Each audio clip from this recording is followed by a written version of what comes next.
رویوں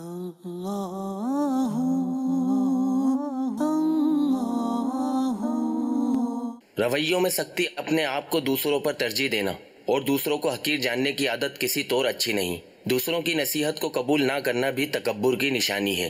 ہمیں خود اعتمادی اور تکبر میں فرق کرنے کی ضرورت ہے۔ امیر اہل سنت سے عرض ہے، کیا تکبر کی اقسام بھی ہوتی ہیں؟ اس کا علاج بھی ارشاد فرما دیجئے۔ تکبر بہت بڑی آفت، بری بلا، اور یہ ایک قلبی مرض ہے، باطنی مرض ہے یہ۔ اور جو تکبر کرتے ہیں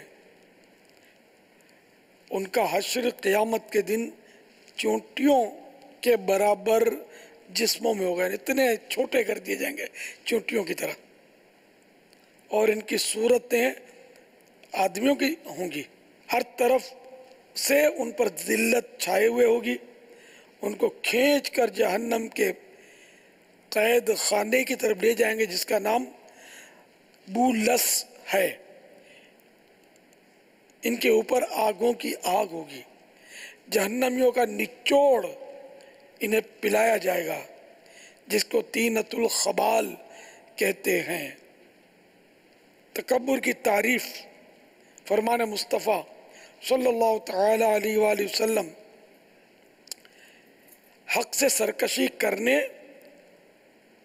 اور لوگوں کو حقیر جاننے کا نام تکبر ہے۔ بنی اسرائیل کا ایک شخص جو بہت گناہ گار تھا، ایک مرتبہ بہت بڑے عبادت گزار شخص کے پاس سے گزرا۔ اس عبادت گزار نیک بندے کے سر پر بادل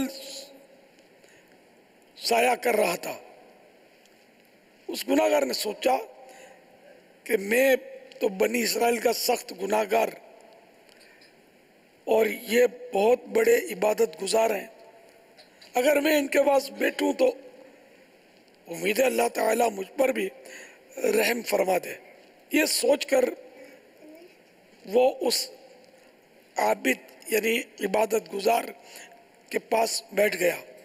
عابد کو اس کا بیٹھنا بڑا ناگوار گزرا۔ اس نے دل میں کہاں مجھ جیسا عبادت گزار اور کہاں یہ پرلے درجے کا گناہ گار، یہ میرے پاس کیسے بیٹھ سکتا ہے؟ چنانچہ اس عابد نے اس گناہ گار شخص کو بڑی حقارت سے کہا، یہاں سے اٹھ جا۔ اس پر اللہ پاک نے اس زمانے کے نبی علیہ السلام پر وحی بھیجی کہ ان دونوں سے فرمائیے کہ وہ اپنے عمل نئے سرے سے شروع کریں۔ میں نے اس گناہ گار کو اس کے حسن ظن کے سبب بخش دیا اور عبادت گزار کے عمل اس کے تکبر کی وجہ سے ضائع کر دیے۔ صلو علی الحبیب صلی اللہ تعالی علی محمد۔